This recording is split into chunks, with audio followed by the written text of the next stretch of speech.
नमस्कार, स्वागत है आप सभी का मुनाफे की मंडी में, जहां हम आपको कमोडिटी मार्केट की तमाम बड़ी खबरें बताते हैं। साथ ही आपके लिए इंट्राडे, पोजिशनल और लॉन्ग टर्म के लिए कॉल्स भी लेकर आते हैं। अगर आपके पास भी कोई सवाल हो तो आप हमें भेज सकते हैं। आपके सभी सवालों को हम शाम के शो में शामिल करते हैं। जो भी किसान हमें देख रहे हैं उनके लिए सलाह यही है कि वो भी अपनी शिकायतें, अपनी परेशानियाँ हमसे शेयर करें और हम शाम के शो में उनको अपना एक प्लेटफॉर्म मुहैया करते हैं और उनकी शिकायतों को हम दिखाते हैं ताकि उनकी आवाज़ को सरकार तक पहुंचाए और उनकी दिक्कतों को कम करे। नंबर यही है, किसान भी अपनी जो शिकायत भेज सकते हैं 9136934065 पर अपनी शिकायतें हमें भेज सकते हैं। चलिए शो में आगे बढ़ते हैं। हमारे साथ तीन मेहमान हैं। दिव्या गगलानी हैं, एक्सिस सिक्योरिटीज से टेक्निकल एनालिस्ट हैं। बिटूपन मजूमदार है, टेक्निकल एनालिस्ट ही हैं। मार्केट एक्सपर्ट अनुज गुप्ता भी हैं। आप तीनों मेहमानों का बहुत बहुत शुक्रिया, आप लोगों ने वक्त निकाला। आज सोना और चांदी दोनों कमजोर दिख रहे हैं। अनुज जी, आज दोनों में मुनाफा वसूली है, क्या ये मुनाफा वसूली और भी गहरा सकती है क्या? Vishnu ji, good morning. देखिए, लास्ट वीक एक अच्छी रैली हमने गोल्ड में देखी थी। गोल्ड ने नया हाई भी बनाया था। उसके बाद हम देखें तो कहीं ना कहीं थोड़ा स्टेबल फॉर्म में गोल्ड आता हुआ दिखाई दिया है। हमने ये भी देखा था कि ट्रम्प साहब ने जो गोल्ड पे इंपोर्ट ड्यूटी लगाई थी 24 कैरेट पर, वो भी कहीं ना कहीं अब व्हाइट हाउस से एक वापस लेते हुए दिख रहे हैं। तो उसकी वजह से हमने देखा कि कॉमेक्स के अंदर करीबन $50-60 की गिरावट हम गोल्ड में आती हुई देख रहे हैं। तो सेंटीमेंट थोड़ा सा यहाँ पर प्रॉफिट बुकिंग वाला हुआ है। हालांकि ये वीक इंडिया में थोड़ा छोटा रहेगा। कहीं ना कहीं हमें लगता है कि प्रॉफिट बुकिंग गोल्ड में आ सकते हैं। ओवरबॉट जोन में गोल्ड गया था, उसकी वजह से थोड़ा सा प्रॉफिट बुकिंग है। हमें लगता है कि हालांकि गोल्ड लॉन्ग टर्म ट्रेंड अभी पॉजिटिव है। हमें लगता है कि इंट्राडे में गोल्ड में एक बार 3360 $3365 तक के लेवल देखने को मिल सकते हैं। और जो ये शांति वार्ता की बातचीत चली है पुतिन और ट्रम्प के बीच में, इससे कहीं ना कहीं जो रिस्क प्रीमियम है वो डाइल्यूट होता हुआ दिखाई दिया है। हमें लगता है कि उसकी वजह से गोल्ड में एक प्रॉफिट बुकिंग आती हुई दिखाई दे रही है और कहीं ना कहीं लग रहा है कि गोल्ड के भावों में अभी और गिरावट देखने को मिल सकती है। तो अगर हम बात करें ट्रेडिंग पॉइंट ऑफ व्यू से, तो हमें लगता है कि गोल्ड के अंदर इंट्राडे या शॉर्ट टर्म के लिए बिकवाली का ट्रेड बना सकते हैं। करीबन 1,01,450 के आसपास बिकवाली करें। 1,02,050 का स्टॉप लॉस लगाएं। टारगेट 1,05,000 तक देखने को मिल सकता है और इंटरनेशनल मार्केट में लग रहा है कि 3365 $3360 तक के लेवल देखने को मिल सकते हैं। शॉर्ट टर्म में थोड़ी प्रॉफिट बुकिंग गोल्ड में देखने को मिल सकती है। और प्रॉफिट बुकिंग यहां पर देखने को मिल सकती है। आप बताइए बिटूपन, आपकी राय क्या है सोने और चांदी दोनों ही काउंटर में? देखिए विश्वमोहन जी, मैं पहले चार्ट देख के मुझे भी लग रहा था कि मैं सेल पे रहूं, लेकिन सिनेरियो ऐसा है कि कल जो डेडलाइन है, तारीफ का डेडलाइन है चाइना के ऊपर, कल होपफुली हो सकता है कि चाइना के ऊपर भी एडिशनल टैरिफ्स बने फ्रॉम द डोनाल्ड ट्रम्प। अभी देखिए सिचुएशन थोड़ा कॉम्प्लेक्स है। तीन एंगल से मैं एक्चुअली मार्केट को देख रहा हूँ। पहला एक जो चीज है कि चाइना के ऊपर टैरिफ, इंडिया के ऊपर टैरिफ, रीजन होगा रशियन ऑयल परचेस करने के लिए। और उधर रशिया और डोनाल्ड ट्रम्प का भी एक बात चल रहा है। अगर रशिया और डोनाल्ड ट्रम्प का जो भी डिस्कशन होता है, वहां पे अगर सीज फायर का डील होता है तभी गोल्ड में करेक्शन आएगा। अगर वो नहीं होता है तो एग्रीवेटेड गोल्ड में बाइंग आ सकता है और बाकी एसेट क्लासेस में सेलिंग रिस्क एसेट क्लासेस में। तो फिलहाल के लिए मैं अभी शॉर्टिंग नहीं बनूंगा क्योंकि मोमेंटम कभी भी शिफ्ट हो सकता है। हाँ, चार्ट में थोड़ा सा इंडिसिप कैंडल हो या सिल्वर में भी थोड़ा सा फ्राइडे में इंडिसिप कैंडल बना है, तो मैं डिक्लाइन में फिलहाल के लिए बाय करने चाहूंगा। 1,04,500 के आसपास, 1 लाख के नीचे स्टॉप लॉस और 1,17,000 1,18,000 के आसपास टारगेट बनेगा। तो मैं इसी माहौल को देख के फिलहाल शॉर्ट के लिए नहीं हूँ। हो सकता है हाँ, जो अनुज ने बताया कि चार्ट के हिसाब से थोड़ा डिप बनेगा, इसलिए मैं थोड़ा नीचे लेवल पे प्रीफर करूंगा बाय करने के लिए। या कहीं भी सडनली इवनिंग सेशन में सिनेरियो चेंज हो सकता है या कल भी सिनेरियो चेंज हो सकता है कि मुझे लग रहा है another round of tariff again China is very possible from China और फ्रॉम यूएस। ये आपका आउटलुक है, लेकिन रक्षाबंधन के दिन किस तरह की बिक्री हुई? रक्षाबंधन से माना जाता है कि त्योहारी सीजन का आगाज हो जाता है सीजन का, लेकिन उस सीजन के पहले ही दौर में किस तरह की बिक्री हुई है? ओपनिंग रिपोर्ट क्या है, यही समझते हैं। हमारे साथ राजेश रोकड़े से हैं, चेयरमैन है जीजेसी से। बहुत बहुत शुक्रिया सर, आपने वक्त दिया है। सर, आपसे त्योहारी सीजन शुरू होने से पहले भी बातचीत हुई थी, अब सीजन की ओपनिंग रिपोर्ट क्या कह रही है? क्या ऊंचे भाव का असर रक्षाबंधन के दिन गिफ्टिंग पर भी देखने को मिला क्या, और किस तरह की बिक्री हुई? क्या लोग सोने की गिफ्टिंग को ज्यादा प्रेफर कर रहे थे या चांदी की बिक्री ज्यादा हो रही थी? विश्वमोहन जी, नमस्ते।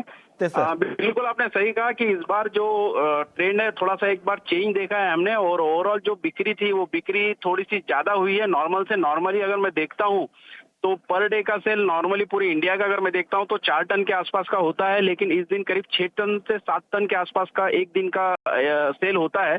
उसके पीछे रीजन यही है कि फेस्टिव सीजन की शुरुआत रक्षाबंधन से स्टार्ट होता है और इस बार रक्षाबंधन सैटरडे और संडे ऐसे 2 दिन के लिए लोगों ने वीकेंड होने के कारण तो काफी लोगों ने 2 दिन की बाइंग की है और एक ट्रेंड ये देखा है कि भाई बहन दोनों इस बार शोरूम्स में आए हैं और लोगों को अभी ये रक्षाबंधन एक त्योहार नहीं, एक मुहूर्त समझ के लोग खरीदारी कर रहे हैं।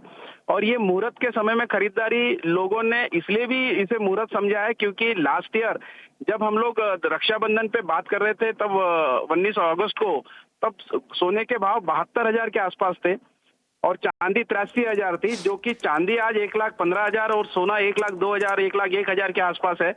इसका मतलब यह है कि लोगों को समझ में आ गया है कि मुहूर्त के दिन खरीदारी करने से बहुत ज्यादा फायदा होता है और मुहूर्त का एक अपना अलग महत्व भी होता है। तो बहन भाइयों ने बहुत मतलब जोर से और हर्षोल्लास से ये त्योहार मनाया है ज्वेलर्स लोगों के साथ। तो सर ये ऑल इंडिया की रिपोर्ट कह रहे हैं या कोई रीजन स्पेसिफिक आप बात कर रहे हैं? नहीं, मैं ये पूरी ऑल इंडिया की रिपोर्ट कह रहा हूँ। ओवरऑल मैं अगर सेल देखता हूँ, अगर कंपेयर करता हूँ डेली सेल से, तो करीब 25 to 40% तक के सेल ज्यादा मिला है इस बार और 2 दिन मिला है, दोनों दिन इस सेल का फायदा मिला है। और चांदी की बिक्री ज्यादा हुई है कि गोल्ड की सर?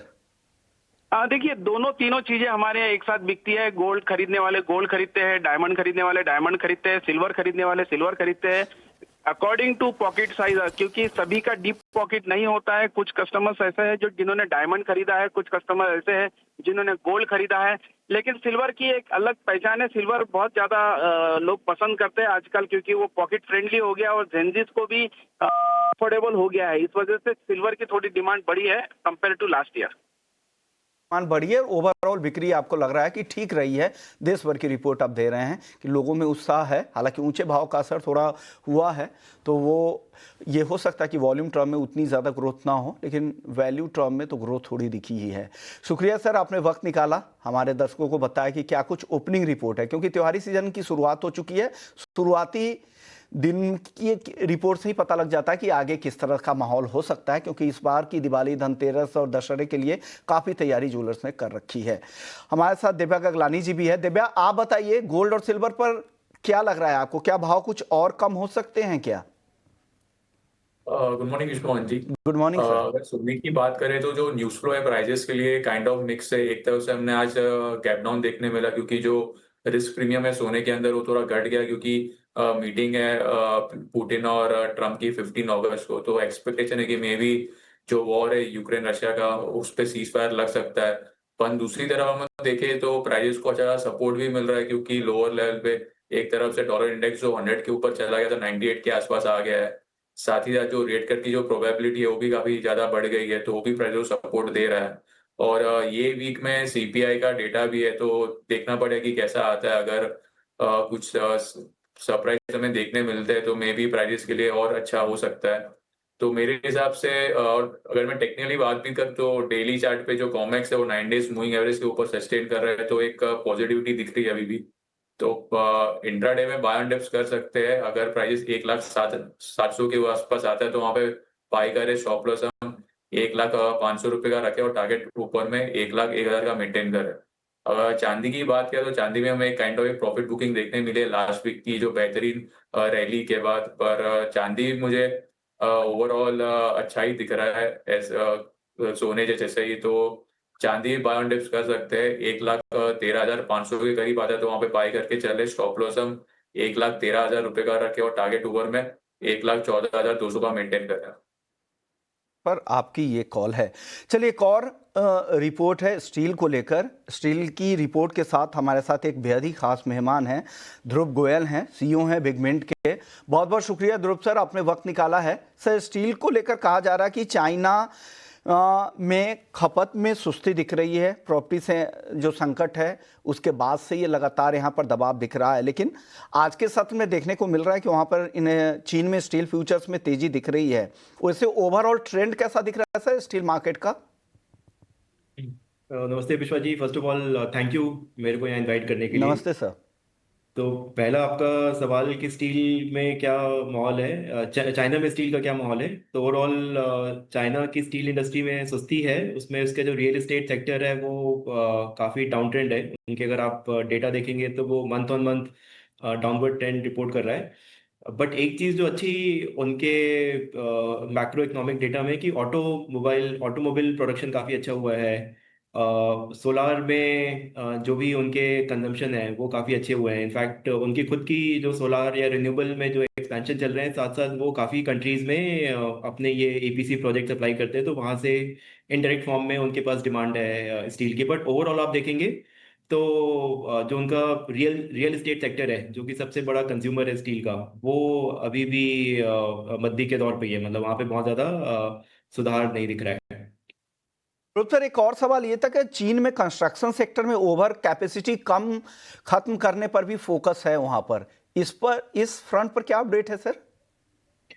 सर उसमें ये चीन काफ़ी समय से कह रहा है कि हमें अपनी कैपेसिटी को कम करना है, और वो कैपेसिटी कम भी करते हैं। But at the same time क्या होता है कि जो कैपेसिटी ऑपरेट करती है वो काफ़ी एफिशिएंट तरीके से ऑपरेट करती हैं। तो एक साइड तो जो इनएफिशिएंट कैपेसिटीज़ हैं वो सिस्टम से बाहर जा रही हैं, और जो एग्जिस्टिंग कैपेसिटीज़ है वो एफिशिएंट होती जा रही हैं in terms of their process, in terms of their equipment. तो वो जो एक मिल समझिए अगर 100 टन बनाती थी, सौ बनाती थी, तो वो आप 105 बना रही है या 110 बना रही है। वो अपनी क्षमता से 5-10% बेहतर ही प्रोड्यूस कर रहे हैं। तो मे बी ऑन पेपर दिखेगा कि उनकी कैपेसिटी कम हो रही है, बट उनका ऑपरेशनल यूटिलाइजेशन या ऑपरेशनल एफिशिएंसी इंप्रूव हुई है। एक सवाल ये है कि जुलाई में चीन ने करीब 10 करोड़ टन से ज्यादा का आयरन ओर का इंपोर्ट किया था, और सालाना आधार पर आयरन इंपोर्ट ये करीब करीब 2% बढ़ते हुए दिखे थे। और स्टील एक्सपोर्ट की जहां तक बात है, ईयर टू डेट करीब 11.5% बढ़कर रिकॉर्ड स्तरों पर है। ये ट्रेंड क्या दर्शा रहे हैं सर?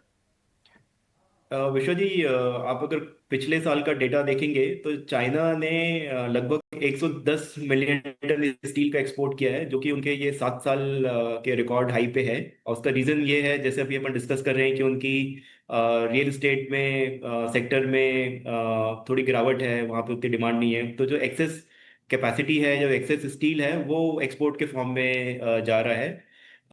पिछले साल उन्होंने 110 मिलियन टन किया था। इस बार इसी रेट से अगर करते रहेंगे तो लगभग 120 मिलियन टन के आसपास का एक्सपोर्ट करेंगे। तो इसको इस तरीके से समझा जाए कि क्योंकि चाइना में स्टील बनाने की लागत काफ़ी कम है, तो वो उन मार्केट्स में जाके कंज्यूम होता है, जो कि जैसे आज अगर से इंडिया को देखेंगे तो इंडिया पहले वियतनाम में काफ़ी बड़ा, या साउथ ईस्ट एशिया में काफ़ी बड़ा आपके एक्सपोर्ट करता था। बट अभी सारा मटेरियल वहाँ पे चाइना से आ रहा है, या मिडिल ईस्ट है, तो मिडिल ईस्ट का काफ़ी मार्केट चाइना ने कैप्चर किया है। तो उससे जो थोड़े भी एक्सपेंसिव कंट्रीज हैं जहाँ पे स्टील बनाना महंगा है, वो उनके लिए एक्सपोर्ट करना मुश्किल हो गया है। ओवरऑल घरेलू बाजार के हिसाब से बताएं, क्या कुछ नई चीजें निकल कर आ रही हैं घरेलू स्टील इंडस्ट्री के लिए? देखिए, India one of the promising या काफ़ी अच्छे ग्रोथ ट्रैजेक्टरी पे है। डिमांड में थोड़ी सी नरमी है कंपेयर टू पिछले साल या पिछले साल, ऑल्दो वो more than internal external factors हैं या मैक्रो फैक्टर्स हैं। बट सारी कंट्रीज को देखेंगे तो इंडिया एक ब्राइट स्पॉट है। इंडिया अभी भी यहाँ पे डिमांड काफ़ी बेहतर है बाकी कंट्रीज से। केवल अभी जो एक इमिडिएट जो इम्पैक्ट है यहाँ पे वो टैरिफ का है, जो कि अभी भी फ्लूइड है। यहाँ पे बहुत क्लैरिटी नहीं है कि टैरिफ लगेगा या जो अभी इनका पॉसिबल डिस्कशन है यूएस और रशिया का, अगर उसमें कुछ समझौता होता है और उसमें कुछ नरमी दिखती है इंडिया के ऊपर टैरिफ की। बट अगर ये टैरिफ लगता है तो थोड़ा बहुत इनडायरेक्टली इंडिया को फर्क पड़ेगा। हालांकि इंडिया उतना बड़ा एक्सपोर्टर नहीं है यूएस के लिए, बट इनडायरेक्ट फॉर्म में आपके इंजीनियरिंग फॉर्म में वो एक्सपोर्ट होता है स्टील, तो थोड़े बहुत फर्क होने के चांसेस है यहाँ पे। शुक्रिया ध्रुव जी, आपने वक्त निकाला। स्टील मार्केट पर क्या अपडेट्स हैं, क्या कुछ नई खबरें हैं, क्योंकि आप डेटा क्रंचिंग में मास्टर हैं और आपको पता है कि क्या कुछ अपडेट्स आते रहते हैं। और चाइना एक बड़ा मेजर प्लेयर है, तो आपने ये साफ किया है। हालांकि वहाँ पे एक्सपोर्ट बढ़ रहे हैं, लेकिन कंजम्पशन जो उनके घरेलू खपत है उस पर लगातार दबाव दिख रहा है, क्योंकि रियल एस्टेट में सबसे बड़ा यहाँ पे खपत होता है, वो लगातार वहाँ पर वीक दिख रहा है। शुक्रिया आपका, आप लोगों ने अपने वक्त निकाला, हमारे दर्शकों को स्टील मार्केट को लेकर गाइड किया। और चीन में स्टील फ्यूचर्स आज देखें तो 3250 CNY टन के आसपास है। आज 1% के तेजी के साथ वहां पर कारोबार हो रहा है। 29 जुलाई के 7 महीने के हाई से हालांकि हमने पिछले हफ्ते देखा था कि थोड़ी मुनाफा वसूली दिख रही थी, लेकिन आज वापस से तेजी दिख रही है। चलिए, वक्त है ब्रेक का। ब्रेक के बाद हमारे तीनों मेहमान बने हुए हैं। बिटूपन है, अनुज जी है और साथ ही दिव्या गगलानी है। उनसे समझेंगे क्रूड पर, बेस मेटल्स पे और एग्री मार्केट में क्या कुछ करना चाहिए, बताएंगे आपको ब्रेक के बाद। जल्द लौटते हैं। ब्रेक के बाद आपका स्वागत है और आप देख रहे हैं मुनाफे की मंडी। बात करते हैं क्रूड की। क्रूड में आज दबाव दिख रहा है। ब्रेंट क्रूड का भाव देखें तो 65 से $66 के बीच में है। MCX पर भाव 5,550 के आसपास है। अनुज जी, क्रूड पर राय? देखिए, क्रूड के अंदर थोड़ा सेंटीमेंट नेगेटिव हुआ है, क्योंकि ट्रेड जो टॉक चल रही है उससे कहीं ना कहीं क्रूड की डिमांड पे इम्पैक्ट पड़ सकता है। बट हमें लगता है कि ट्रेड टॉक अगर पॉजिटिव होती है तो क्रूड की डिमांड भी बढ़ सकती है। मगर फिलहाल करंट रेट पे, क्योंकि टेक्निकल ट्रेंड थोड़ा डाउन हुआ है और प्राइस ऑफ WTI $63 के आसपास आ गए हैं, तो यहाँ पे बिकवाली की सलाह रहेगी। क्रूड में करीबन 5620 के आसपास बिकवाली करें। 5700 का स्टॉप लॉस लगाए। टारगेट 5500 तक देखने को मिल सकता है। हमें लगता है कि ट्रेड टॉक की वजह से थोड़ा सा जो रिस्क प्रीमियम वो यहाँ पे कम होता हुआ दिख रहा है, और कहीं ना कहीं जो एक जियोपॉलिटिकल टेंशन का प्रीमियम था वो भी यहाँ पे कम होता हुआ दिख रहा है, जिसकी वजह से भावों में गिरावट दिख रही है। आप क्या कहेंगे, क्रूड में और गिरावट आ सकती है क्या बिटूपन जी? देखिए, सिटीजन स्पेसिफिक अभी फिलहाल के लिए रशिया और डोनाल्ड ट्रम्प का जो भी मीटिंग है उसमें कोई पॉजिटिव आउटकम आता है तो क्रूड ऑयल में और वीकनेस हो सकता है। लेकिन फिलहाल चार्ट्स के हिसाब से मैं जाऊंगा तो क्रूड ऑयल में 5590 या 5600 के आसपास सेल कर सकते हैं। 5671 का स्टॉप लॉस रहेगा। 5480 टू 5500 का टारगेट रहेगा। तो प्योरली ऑन द चार्ट जो बाजार में ट्रेंड है उसके हिसाब से कर रहे हैं। सिचुएशन स्पेसिफिक नेक्स्ट वीक में क्लियर रहेगा। तो फिलहाल के लिए, आज के लिए इंट्राडे के लिए शॉर्ट बनेगा। Stop loss 5671। जी दिव्या, आपके पास ऑप्शंस में कोई ट्रेड है क्या क्रूड में आज? क्रूड ऑयल की अगर बात करें तो सेंटीमेंट ओवरऑल नेगेटिव है। ये जो वीक में मीटिंग है ट्रम्प और रशिया के बीच में, तो एक्सपेक्टेशन है कि मे बी जो रिस्क प्रीमियम है जो हमें देखने मिल रहा था वो घट जाएगा। साथ ही साथ जो टैरिफ जो सब कंट्रीज पे लगाए हुए हैं तो उसकी वजह से एक इकोनॉमिक स्लोडाउन का भी कंसर्न है, तो उसके वजह से डिमांड भी हिट हो सकती है। तो सेल ऑन राइस का व्यू रखे। 5500 का जो पुट ऑप्शन है वो 50 के करीब बाय करे। स्टॉप लॉस हम ₹30 का रखे और टारगेट ऊपर में 80 का मेंटेन करें। बेस मेटल्स में काफ़ी सुस्ती है। कॉपर भी हल्की नरमी के साथ 888 पे बिल्कुल स्थिर है। 270 पे जिंक, लेड 181 के करीब, एल्युमिनियम ₹254.50 के करीब। अनु जी, आपको क्या पसंद आ रहा है पूरे ही बेस मेटल्स पैक में? देखिए, कॉपर में हमने लास्ट वीक अच्छा रिकवरी आते हुए देखा था। ट्रेंड भी थोड़ा पॉजिटिव हुआ है, बट हाँ, बाय ऑन डिप्स की यहाँ पे स्ट्रेटेजी रहेगी। कॉपर में करीबन 885 के आसपास खरीदारी करें। 880 का स्टॉप लॉस लगाए। टारगेट 895 तक देखने को मिल सकता है। थोड़ा वीकली पर्सपेक्टिव से कॉल रहेगा। जो भी डिप मिलता है 885 के आसपास तक खरीदारी का ट्रेड बना सकते हैं। ओके, 885 का डिप मिले, कॉपर खरीदना है, लेड नहीं। कॉपर दिखा दीजिएगा स्क्रीन पर, और 895 रुपए तक ऊपर जा सकता है। करंट भाव से 3 रुपया नीचे आने पर कॉपर खरीदना है। आप बता दीजिए बिटूपन, आपकी टॉपिक क्या है बेस मेटल्स में? जिंक में थोड़ा सा इन्वेंटरीज भी कम हो रहा है और चाइना की तरफ से भी बाइंग दिख रहा है पूरे इंडस्ट्रियल मेटल्स में। तो पूरे कॉम्प्लेक्स में लग सकता है कि कोई बाइडा डिप्स ही रहेगा। और जिंक में मुझे लग रहा है 269 के हिसाब से we can look forward to buy. 267.50 का स्टॉप लॉस रहेगा और आपका टारगेट रहेगा आपका 273 से 274। तो जिंक बाय द डिप्स। और कॉपर में भी बाय कर सकते हैं, जिससे अनुज ने बताया। मुझे भी लग रहा है कॉपर में गोइंग फॉर रैली आएगा, तो डिप्स में ही बाय करें। पूरे इंडस्ट्रियल मेटल्स में फिलहाल के लिए पॉजिटिव आउटलुक दिख रहा है शॉर्ट टर्म में। दिख रहा है जिंक हालांकि आपकी टॉपिक है। कॉपर जैसा अनुज जी कह रहे थे, आपको भी लग रहा है खरीदना चाहिए। आप बताइए दिव्या, आपकी टॉपिक क्या है? छोटा जवाब रखिएगा सर। मेरे भी टॉप सिक्स कॉपर के अंदर रहेगा। कॉपर बाय एंड डिप्स कर सकते हैं अराउंड 885। स्टॉप लॉस हम 882 का रखे। टारगेट ऊपर में 889 का मेंटेन करें। ओके, जाते जाते सर 10 सेकेंड में एग्री में कोई टॉपिक है क्या अनुज जी आपकी तरफ से? देखिए, एग्री में दो टॉपिक रहेंगी, एक तो ग्वार सीड और एक जीरा। ग्वार में सितंबर कॉन्ट्रैक्ट में खरीदारी का ट्रेड लेना चाहिए 5250 में। स्टॉप लॉस 5180 का लगाएं। टारगेट 5350 हो सकता है। और साथ में जीरा में भी सितंबर कॉन्ट्रैक्ट में 18800 में खरीदारी करें। 18450 का स्टॉप लॉस लगाएं। टारगेट 19400 तक देखने को मिल सकता है। तो ग्वार सीड और जीरा दोनों में खरीदारी का ट्रेड बना के चल सकते हैं। जीरा और ग्वारसी दोनों खरीदने की सलाह है। शुक्रिया अनुज जी आपका, बिटूपन आपका और दिव्या गगलानी आपका। आप तीनों ने वक्त निकाला। चलिए, मुनाफे की मंडी को यहीं समेटते हैं। ब्रेक के बाद हम लेकर आएंगे